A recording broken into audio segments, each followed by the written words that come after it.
Hey, this is Rick from The Lion's Daughter, and you're listening to the Brutally Delicious Podcast. The Brutally Delicious Podcast. Cool. Cool. What's that? Thanks for joining me, man. Appreciate it. Yeah, absolutely. Where are you guys located? You're in the Midwest, right? Yeah, in St. Louis. Oh, okay, cool. Is Yeah. there a pretty decent metal scene in St. Louis? It fluctuates. I don't know. I guess it depends on how you define pretty decent. It's better that it's been in some years, but compared to, I don't know, a Chicago or somewhere like that, I think we're kind of lacking. Yeah. I've never been to St. Louis, but Yeah, you could spend a fun weekend here, I guess. I'll have to check it out. At any rate, we didn't come here to talk about St. Louis. Right. Let's talk about The Lion's Daughter. Holy cow, I've been listening to end credits, and that is, and I guess your goal, it's haunting, but it's catchy as hell. Yeah. I mean, it should be. It's one repeating part the whole time, Yeah. pretty much. It's kind of like an earworm that gets into your head, and the video just completely blew me away. Yeah. Well, thanks, man. Thank you. What was that like? Did you guys do the video yourself, or you had somebody else do it? No, that's a guy named I'm gonna pronounce it terribly. Jagov, Jakov. I don't. That sounds wrong too. Yeah, I don't think Uh, that's it. no. Jakov. Burov. Burov. In the Ukraine. He's an animator and an artist over there. Crazy. Yeah. All of his stuff is like that. Actually, some of it is much more extreme and much crazier than that. Seeing his stuff, I was like, we have to work with this Yeah, guy. I mean, it's so well done and it works perfectly with the tune. So I was like pretty amazed by it. Yeah, to me, it took what was already, like you said, a kind of a haunting song, and Made it downright creepy. yeah, made it disturbing. Yeah. Yeah, I 100% agree. So now that Bathhouse is complete, and I guess your October 13th is your release, and probably no better day than the 13th, right? Right. Friday the 13th. Mhm. How do you feel about it now? Are you satisfied with the outcome? Yeah, I'm more satisfied than I have been with any record that we've done before. Um, there's no there's no filler. There's no song I wish we cut. There's nothing I wish we did differently. Where in the past there usually is. Like every album that I think we've done before has been 10 songs, and there's always that one I wish we cut. And Right. this album's 9. So so I just didn't include that extra song that we didn't need this time. So So all um, killer, no filler. right, right. But I think we set out to do something like a little bit different with this one. I just really wanted to focus more on just songwriting. I mean, we've been a band for a while, and I feel like we've played every kind of riff that we're gonna play. So instead Right. of being real riff focused or like, oh, what can we do with these synthesizers and all that, we've kind of done everything we wanted to do with that. So it's like, let's see what happens if we really try to write some good songs this time around and actually play with like melody and the vocals for the first time, Hmm. um, which just adds it adds another dimension that I think we've not really been able to play with before, especially you know um, it's like adding another instrument really when the vocal Right. can do something other than just be angry or And that bark was and going be to a be my rhythmic next thing. question is, I think you sort of answered it, Oh, but sure. so there was an intentional, you set out intentionally to do something a little bit different than previously. Yeah, I mean, usually every record, I kind of want to do something a little different to keep it interesting just for myself. Right. Um, But but that to me you seemed like can't the big. change it for your fan base though, right? I mean, because you got to stay somewhat in your wheelhouse, right? I don't think that you do. I don't think that we do anyway. I think we're the kind of band that I think if somebody's been following us for over the years, they kind of know not to expect a really particular thing. I mean, I think the first thing that we put out our very first I guess full length that was really, it was more of the sludge doom black metal, just Mhm. real ugly, everything distorted, gross sounding. And then right after that, the next thing we did was a full length album that was a collaboration with a folk band that Okay. was quiet and Right. soft. So I think people know by now, to kind of not really Expect anything. yeah, I don't want to say expect the unexpected. That sounds a little pretentious, but Right. No, but I we're get you. always going to experiment a little bit. And to me, that was the next step, or the next, natural evolution for the band. I mean, I'm not a singer. I'm really not even like a screamer or anything like this. I'm only the vocalist in this band out of necessity, because Hmm. I don't want to write a bunch of music and then hand a microphone to some dipshit who's going to stand in front and fuck Right. the whole thing up and then take credit for it all. Right. So I'll just be that dipshit.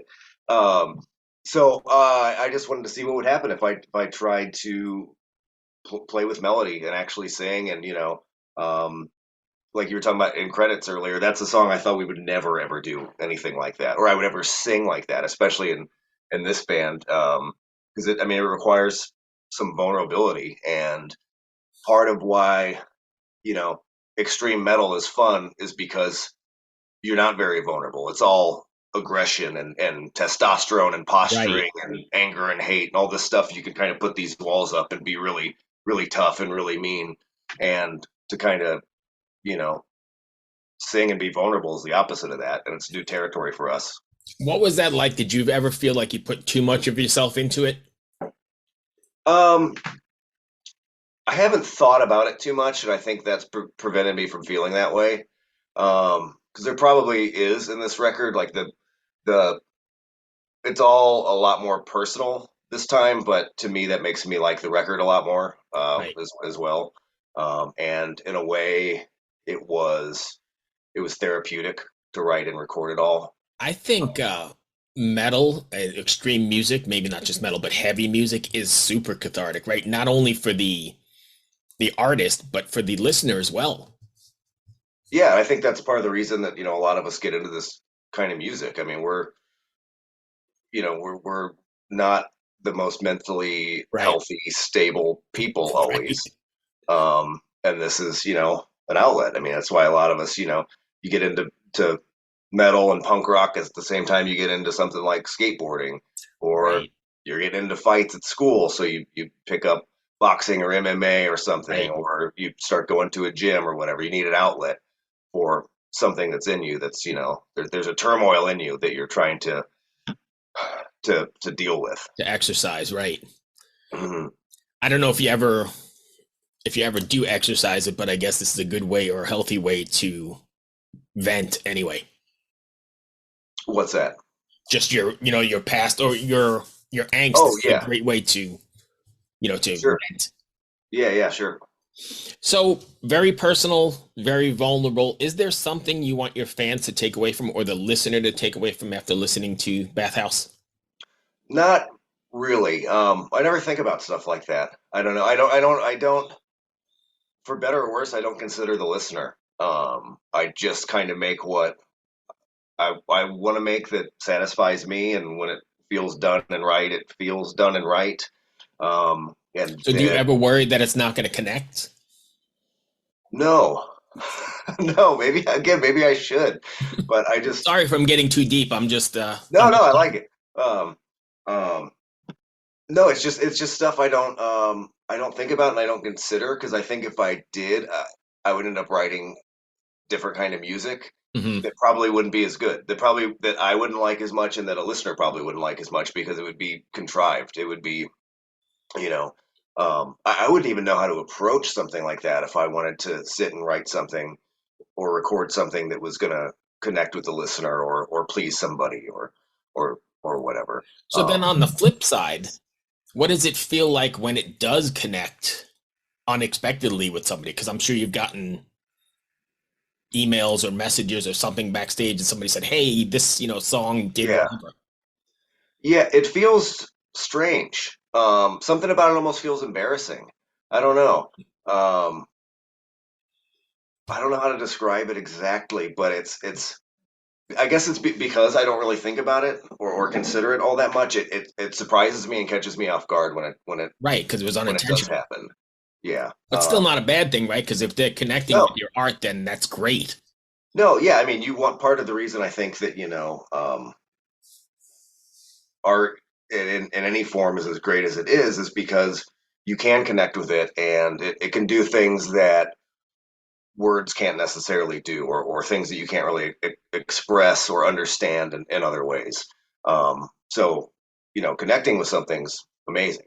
And if anything that our band ever makes does anything for someone, that's it's crazy to think about. It's Yeah. honestly crazy to think about, Um, but it's really cool. It's a cool thing. Like I said, something about it's almost like embarrassing because it's kind of like, oh, Right. so now you know that feeling that I had as well, and we share Or this weird thing together. right, that is true, but also music has this way of connecting and maybe not even remotely similar to what you envisioned when you put it into the song, right?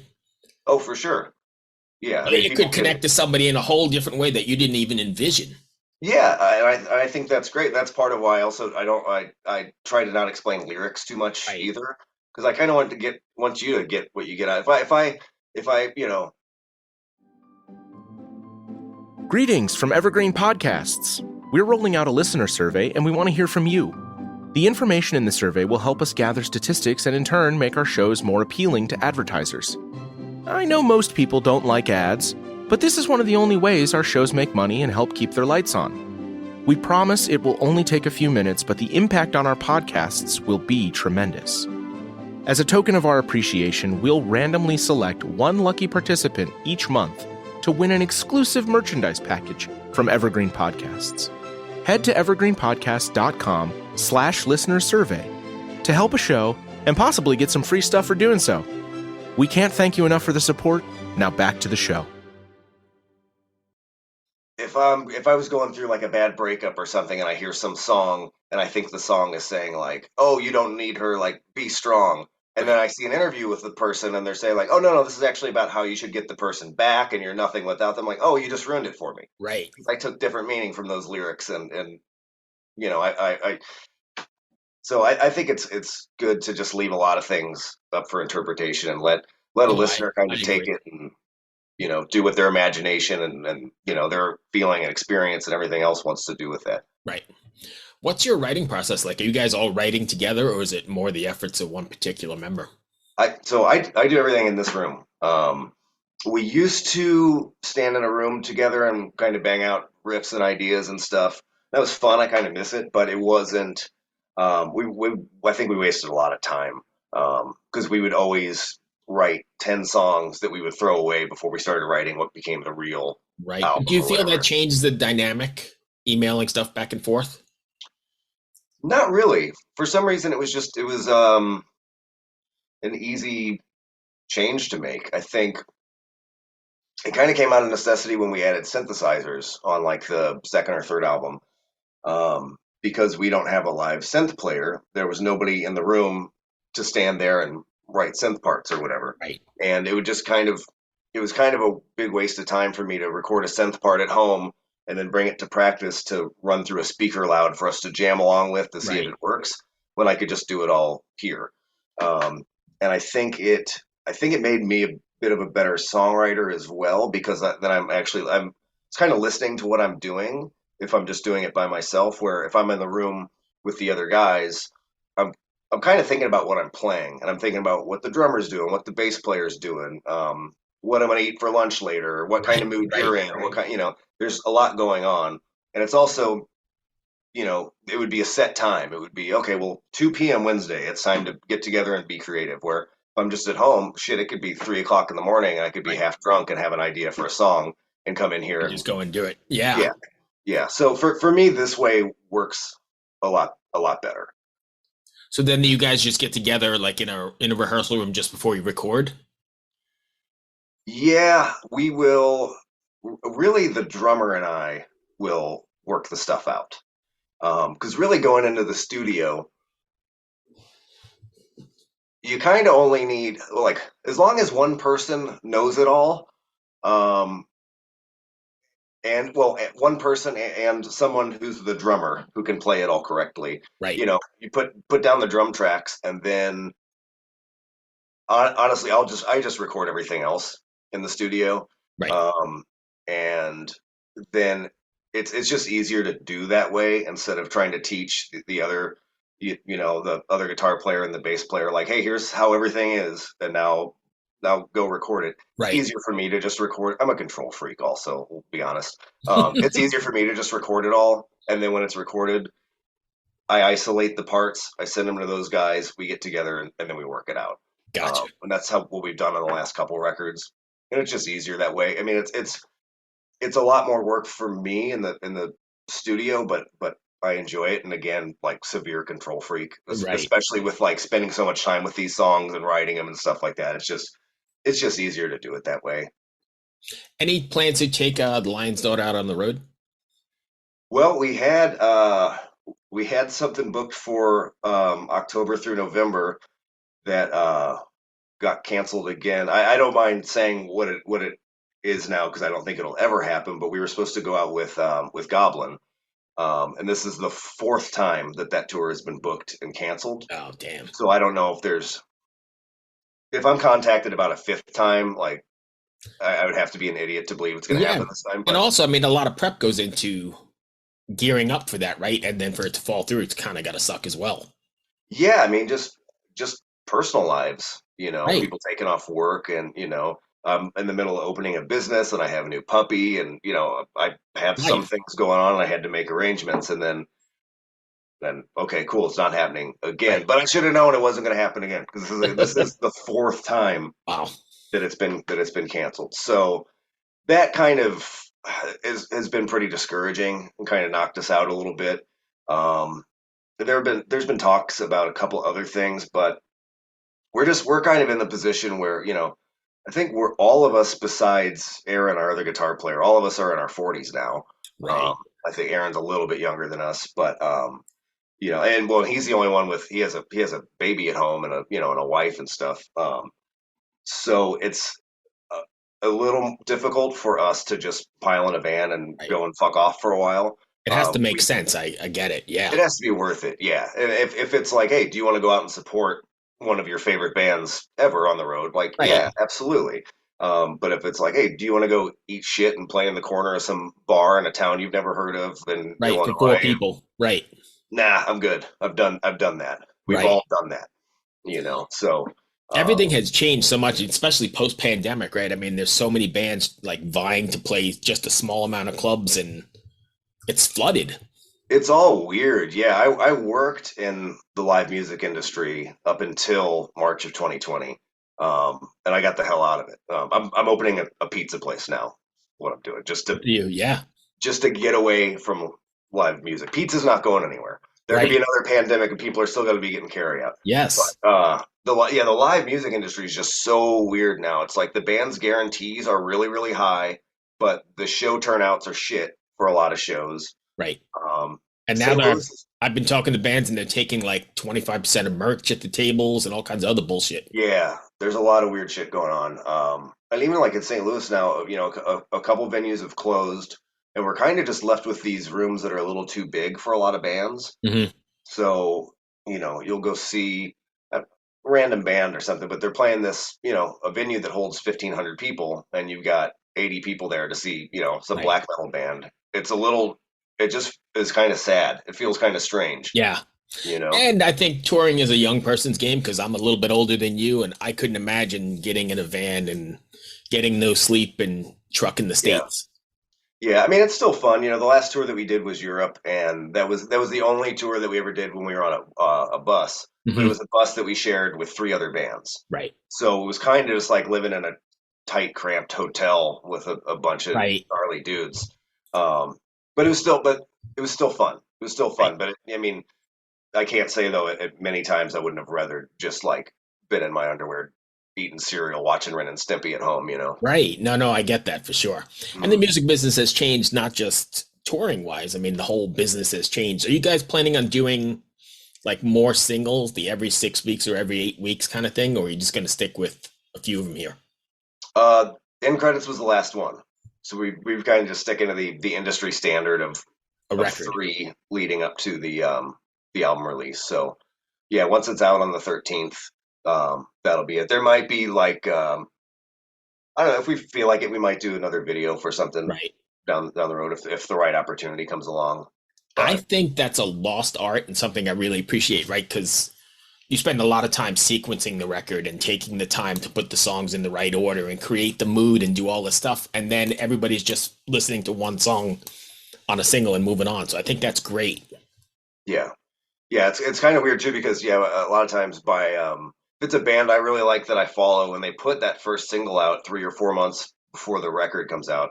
By the time the record comes out, I'm skipping that song every time because I've Right. heard that single to death. So it's kind of weird the way it all is now, but you follow the industry standard, I guess. So I guess. And you guys are doing a hometown show for the 13th. Is that what I read? yeah, we are. Yeah, Nice. they'll be at Red Flag. Got support from our friends in Hell Night and Spinal Fetish, who are a newer, younger band who are really great. They're exciting to see like some really good new Yeah. talent coming up.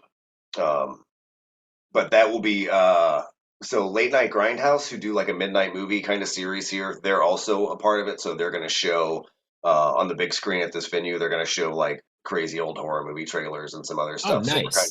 we're kind of making it like a Friday the 13th themed, Right. almost like a grindhouse kind of themed event. So it should be fun. Instead of like house music between bands, Right. see some fucking gnarly 70s and 80s horror movie trailers. That's beautiful. And then if fans want to find you guys, is it just The Lion's Daughter? Yeah, Bandcamp and whatever else. Spotify and that whole deal. Yeah, I can't even remember. I just went blank on what we're even on. That's fine, man.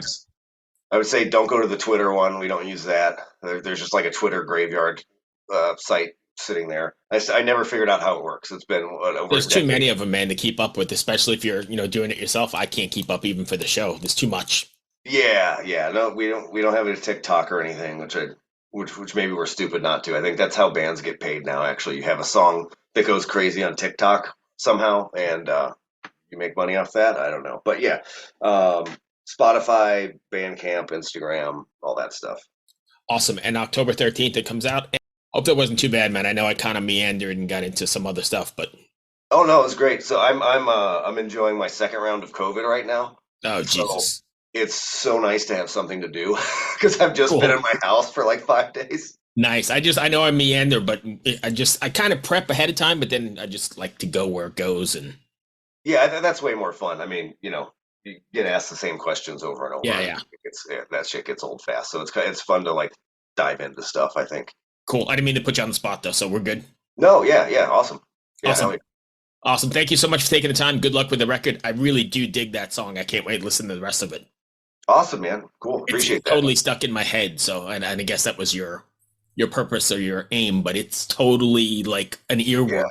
That's how it came out naturally. There's not a ton of other stuff like that on the record. Like that's obviously it's not a ballad, but and right. That's kind of the place it is. But there's a little bit of other stuff that's kind of like that on the mellower, like darker, sad, spooky side, like that. That's my favorite stuff on there right now. In Credits is my favorite song on there, just because it's so different, Yeah, and yeah, I don't even know what else to say. I mean, you watch the video and do the whole thing, and I'm like, wow, this is great. Cool, awesome. So good luck with the record. Feel better, man, and thanks for taking the time. Awesome, thank you. Well, take care. Hello out there. Yes, hello out there, everyone. I'm Hal Schwartz. And I'm Flynn McLean. Together we host None But the Brave, a podcast dedicated to the music and career of Bruce Springsteen. Bruce and E Street Band are on tour right now for the first time in 6 years, and we're taking a detailed look at what's happening on stage in our bi-weekly episodes. We've also been recently joined by some very exciting guests, including rock journalist Warren Zanes and Stephen Hayden, Backstreet's Magazine founder Charles Cross, and Barstool's Kirk Minahan. If you're a diehard Springsteen fan, this is the show for you. So please subscribe to None But the Brave on your favorite podcasting platform, and we hope to see you further on up the road. Thank you so much. We'll be seeing you.